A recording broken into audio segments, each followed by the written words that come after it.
3, 2, 1, bang. What's up, everybody? It's Dana. Wait, no, it's Sanoci. What's up, guys? So, as you can see in the video, we're going to be discussing about the rule sets because it seems some rules are taken seriously and some are not.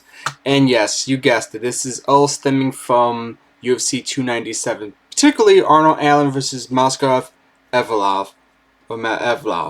I'm terrible at names, so forgive me, all my Russian speakers who might be watching this video.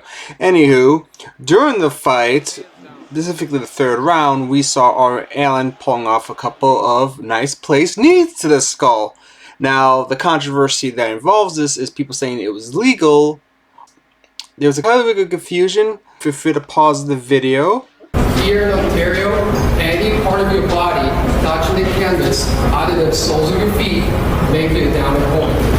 Please keep that in mind. So even if your opponent's fingers are touching the canvas, you cannot kick him in the head. Alright, and as you guys can see from what I'm mentioning right here, this is kind of going over the Unified Rules from Ontario based on my short you kind of just saw, illustrating everything that kind of went on during that whole bout. It seems silly on paper, but for some reason, there's credibility of why it was illegal in Ontario, but everywhere else it was kind of legal. It goes back and kind of goes into some fun little rule sets I'm kind of noticing. It seems to be a degree of certain rules get ignored, while others kind of take a backseat and, you know, get a little bit more leeway. Now, obviously, you got your famous ones, your low blows, those get stopped right away, your eye pokes, your headbutts. Those are your pretty typical ones. There's the ones people are not talking about that kind of want to go over briefly. So the first ones I've noticed that doesn't get stopped often is, or at least you can angle it better that you can get away with, is grabbing your opponent's gloves in particular. Not so much the shorts as much, but it has happened. So obviously you'll see this being used at times to try to escape submission holds more times than not. And if you angle it correctly, it can save you from getting quite a beating down on the ground. Now, another one I kind of want to go over real quick that I feel gets confused a little bit because it does happen and it's messed up. If you've seen famous fighters have gone through seizures and major injuries for it, it's the typical black back to the head punches or kicks or elbows. The problem is, if you're turning your head towards it, it's legal, technically. The problem is sometimes I feel these refs do not pay attention to how it's done, and the fight night that occurred right before the pay-per-view, you know which fight we're referring to, that fight happened to have it. And that fight that we're referring to in particular is the one for the prospect Tom Nolan versus Nicholas Mota. Now during this fight, the fight kind of ended pretty soon, but a sequence happened during the fight when Tom Nolan got onto the ground, whereas a lot of the ground strikes, you can argue based on positioning and everything else, were illegal shots. And you listen, nobody else wants to see it.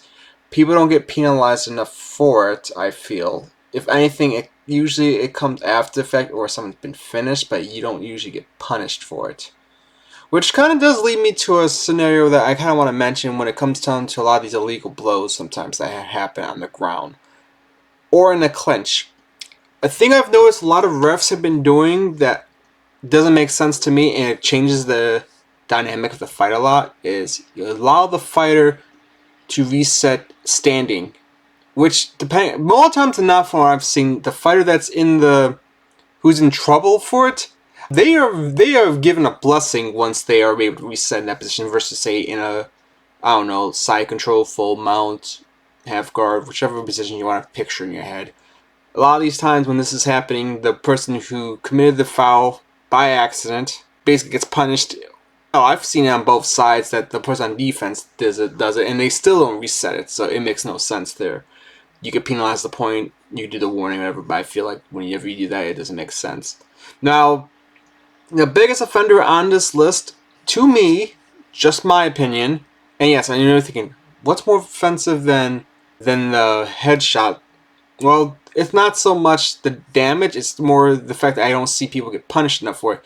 It's grabbing the fence. The problem is, if you've seen fights like Jose Aldo versus Chad Mendes, for example, that fight ended the way it did because he grabbed onto the fence and he stopped the momentum of a takedown, which saved him, which got him the KO over Chad Mendes. That's a fight right there that gave a championship win right there. There are plenty of examples I can think of. If I really hunt them down, I don't want to waste your guys' time going through this. I like kind of improvising these kind of things, but if you've seen the amount of times that fighters have used the fence to save them from uncertainty, especially predicaments that can get them beaten, you start driving yourself nuts looking at it and wondering, ref, why aren't you penalizing this person? Ref, you've scolded him 3 to 4 times. You're not deducting the point. Why aren't you doing it?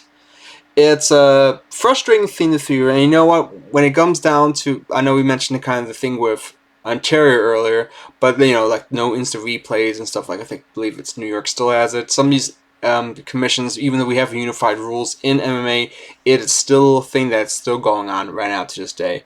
So all I gotta say is this: go through the unified rules, people. You can feel free to look through the whole list that I can literally show you. I am not going to personally go through it. I will put it in the link in my video so you can look through the thing personally yourselves. You can look through all the different types of fouls that typically count. The amount of fouls you could find.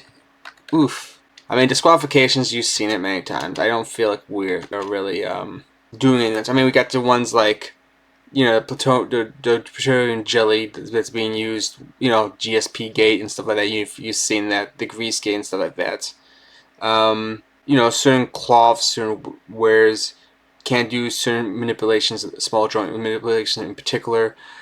There are certain limits to grappling on the legs and stuff. You don't want to fuck up the knee so much. Headbutting, you can't use it as a striking instrument any sort of way. You can use it kind of to bend over, you kind of use it to block someone or to push them, but you cannot really use it as a weapon itself, as a battling ram. The whole argument with the Duplessis thing, it wasn't technically illegal, it's just the placement did not help. Obviously, no biting, spitting, no gouging, fish hooks, no pulling hair. Now, see, like I said, you cannot spike your opponent to the canvas onto the head. It's basically a pile driver. Spine or back of the head, like I said, back of the head is throat strikes of any kind or grabbing the trachea. We don't see that, luckily. We see chokeholds, but nothing there. Fingers outstretching of face or eyes, grind attacks. The 12-6 elbow, which is still the dumbest rule ever. Stomping around fighter. Stomp on no legs, however, if you're Usman. Holding the gloves or shorts. I've mentioned that before, going through there. Holding or grabbing the fence of ropes with fingers or toes. This has been used many times. And here's the thing, you'll read here. If a fighter is caught holding the fence, cage, or ring rope material, the referee may issue a 1-point deduction from the offending fighter scorecard if the foul causes a substantial effect in the fight. It does! All the time! Now, I don't know this one. This was kind of throwing an opponent out of the ring or cage ring. I don't know, that one's kind of funny. If you could pull that off, especially in the UFC octagon, you're golden with me. I got no complaints there. Now, fingers into any cuts or orifices, obviously that's kind of psychotic, clawing and stuff. Avoiding contact. Here's one that's funny. Timidity. Avoiding contact or consistency dropping the mouthpiece or faking an injury. Aldro, I'm looking at you with the knee. Use of abusive language in the fight, it's a fight, people. That's retarded. Flagrant disregard of referee's instructions. I understand. Unsportsmanlike contact. Contact. Attacking the opponent after the bell's been sung. Obviously, we've seen that. I mean, Miranda Randomie did this with Holly Holm, and she didn't lose out. I mean, she did it twice. I mean, attacking an opponent on it or during a break. I would love to see that. That'd be funny. Attacking an opponent who is under the care of a referee.